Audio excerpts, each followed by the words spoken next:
안녕하세요. 오늘은 지난 포스트에 이어서 결혼하고 바람날 가능성이 있는 여자 사주 패턴에 대해서 알아보도록 하겠습니다. 우선 이런 내용을 올리면서 혹시 오해나 편견을 갖지 않으실까 좀 염려스러운 부분도 있기는 해요. 그냥 여러분들이 공부한다 생각하시는 마음으로 또 '아 이런 패턴들이 사주풀이에서는 이렇게 표현되는구나.' 정도로 이해하시면 좋겠습니다. 그러니까 서로 본인의 그 사주가 이런 사주더라도 걱정하거나 또 이것에 대해서 집착하실 필요는 없다는 거. 사주 형태가 이렇다고 해서 다 바람 피우는 것은 아니니까요. 자 그러면 오늘은 바람나기 쉬운 여자 사주에 대해서 한번 알아보도록 하겠습니다. 첫 번째 그 바람나기 쉬운 여자 사주는 관성과다 사주죠. 사주 안에 십성 여러 개 중에 관성이 내가 많다. 그러면 어 바람을 필 가능성, 여러 남자를 만날 가능성이 있다. 이렇게 좀 보실 수 있어요. 왜냐하면 여자에게 관성은 남편이기도 하고 남자를 의미하기도 하거든요.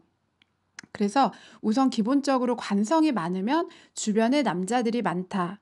혹은 남자를 만날 기회가 상대적으로 많다. 이렇게 판단하실 수 있어요. 그래서 자연적으로 사주에 관성이 많다는 것은 결국 이게 남성 편력으로 갈 수 있겠구나. 이렇게 생각을 해볼 수 있는 거죠. 그리고 이렇게 관성과다인 분들은 자의든 타의든 생활 주변이 보면은 남자들 사이에서 묻혀 지낼 확률이 상당히 높아요. 그래서 뭐 직장도 남자가 많은 직장에서 일할 수 있고요. 또 그 실제 본인도 남자가 많아도 불편하지도 않고 뭔가 편하고, 그리고 뭐 내가 물어볼 게 있다. 그러면 여자보다 차라리 남자한테 물어보는 게 편할 수도 있다는 거, 이런 경우에는. 또 이렇게 관성이 많으신 분들은, 관성과다이신 분들은 이렇게 남자 속에 묻혀 지내다 보니까 처음에는 상대방이 약간 치근덕거린다고 생각을 해요. 그런데 나중에는 그 남자들이 편해지고, 또 그러다 보니까 점점 더 만만해지기도 하고, 그래서 나중에는 이렇게 경계를 풀어버리게 되고, 때로는 그 상황을 즐기는 이제 경우로도 많이들 갈 수 있다는 거. 그래서 이런 관성과다인 여자분들이 시간이 지나면 남자들을 되게 잘 다루세요. 왜냐하면 남자를 많이 아니까 그만큼. 그래서 무관성인 여자분들은 뭐 얼굴이 예쁘든지 뭐 그렇게 그렇다 할지라도 설사 만약에 무관성이다 내 사주가, 그럼 남자를 잘 맞출 줄 몰라요. 그런데 이렇게 관성이 많다 그러면 남자를 잘 알기 때문에 남자들을 잘 다룰 수 있다는 거. 대신 좀 폐해도 있죠. 폐해로 보면 이렇기 때문에 어떻게 보면 오히려 남자들을 잘 알아서 그게 남편이든 애인이든 좀 귀한 줄 모를 수 있어요. 뭐 쉽게 보면 뭐 '알고 보니 널린 게 남자더라.' 이렇게 생각이 들 수도 있고요. '남자가 다 거기서 거기지.' 이렇게 생각이 들 수도 있고, 또 만약에 뭐 본인이 한창 잘 나갈 때다, 젊을 때다, 그러면 주변 모든 남자가 꼭 내 남자 같기도 하고, 네. 또 이러다가 만나고 헤어지고를 또 반복하다 보면 어느 순간에는 헤어지는 것도 별로 슬프거나 아쉽지도 않아요. 왜? '또 다른 사람 만나면 되지.' 이렇게 또 생각할 수도 있거든요. 그러니까 이러다 보면 자칫 남이 보기에는 '해픈 여잔가?' 이렇게 생각되어질 수도 있다는 거. 이게 바로 관성과다 사주죠. 그래서 물론 이때의 관성이 정관이냐 또 편관이 여러 개냐에 따라서 좀 다를 순 있어요. 그래서 우선 사주에 내가 관성이 여러 개다 그러면, 여러 개라는 거는 두 개 이상이죠. 그래서 여러 개다 그럼 이것이 나중에는 바람으로 갈 확률이 좀 있다. 여러 남자를 만날 확률이 있다. 이렇게 좀 생각해 보실 수 있다는 거. 그리고 이제 그 두 번째는, 바람 가능성이 있는 여자 사주 두 번째는 남자랑 비슷해요. 그 사주 안에 합이 많은 사주는 또 이럴 수 있어요. 그래서 여자 사주에 합이 많으면, 그러니까 다정함이 지나친 거예요, 여자가. 그러다 보니까 내 남자가 있고 내 남편이 있는데 어떻게 보면 또 괜찮은 남자, 뭐 어떤 남자를 만나게 돼요, 어떤 이유든. 그러면 그 사람한테 또 잘해 주게 되고, 그러다가 오해나 사건들이 인제 생기게 되죠. 그래서 여자 사주에 합이 많으면 다정함이 지나쳐서 부부 사이에 애인살이에 불화살이 된다는 그런 유명한 말이 있죠. 그래서 조심하셔야 된다는 거. 이런 합이라는 거는요. 이 합이 된다는 거는 쉽게 변하지 않는 좀 환경적인 기운이에요. 그래서 내 사주 안에 합이 많으면 내 의지랑 상관없이 저절로 이렇게 환경을 따라가게 되는 경우들이 되게 많아요. 그러다 보니까 자기 중심이 흔들리게 된다는 거.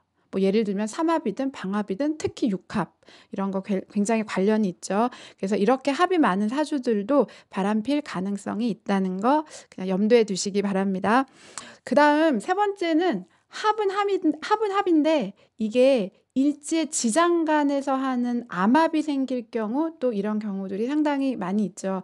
제가 조금 전에 합이 많으면은 그 여러 사람을 만날 운이 된다고 말씀드렸잖아요. 이건 천간합을 이야기하고 있는데 지금 제가 세 번째로 이야기하는 거는 일지 속 지장간 안에 숨어져 있는 글자가 천간과 합을 할 때 이것을 암합이라고 이야기해요. 어떻게 보면 암합, 그러니까 어두울 암자를 쓰는 거죠. 그래서 은밀한 합이기 때문에 바깥쪽으로는 잘 안 보여요. 그런데 그 실제로는 합이 되고 있는 거거든요, 사주에서는. 그래서 이걸 암합이라고 하는데 이거는 내 남자가 있는데 배우자 자리에 들어온 다른 남자랑 내가 몰래 합을 한다는 얘기인 거예요.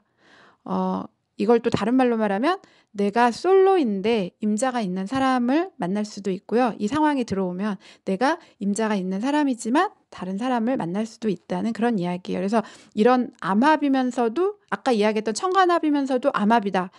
이런 경우는 뭐 살면서 이런 상황이 되면 거의 외도 기회가 올 가능성이 좀 크다고 볼 수 있죠. 그래서 이렇게 암합을 하는 경우에는 거의 좀 남몰래 숨어서 그 만나는 관계가 좀 많아져요. 그리고 공식적으로 이렇게 드러내 놓고 당당하게 만나기보다 몰래 좀 비밀스럽게 만나는 경우가 많아진다는 거, 많다는 거.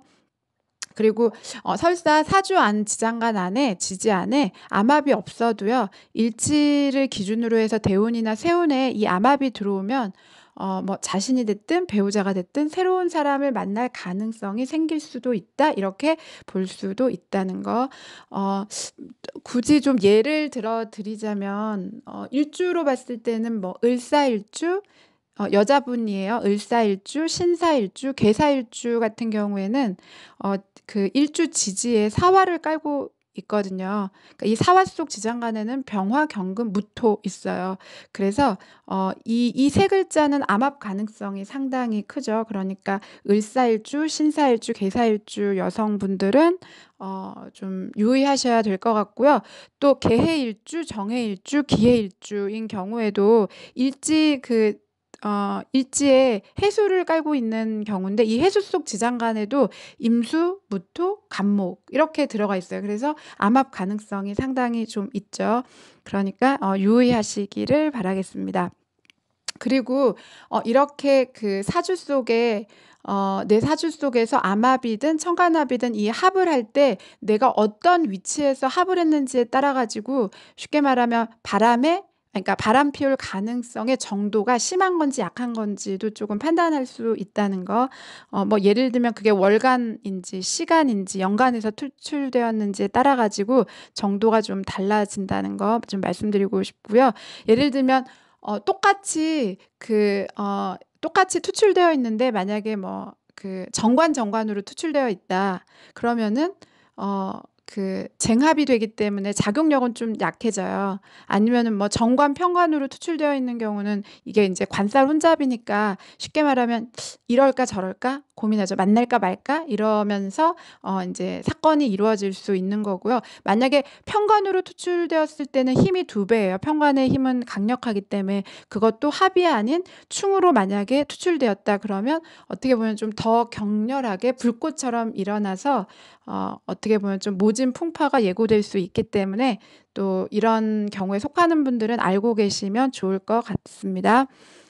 그리고 네 번째로 이제 여자 사주 중에 바람필 가능성이 있는 분들은 일지나 시지에 도화를 깔게 되면 혹은 또 도화에 대운이 들어오면은 이런 것이 또 합이나 충이 되는 경우 그러면 새로운 사람을 만날 가능성이 상당히 크죠. 도화의 기운도.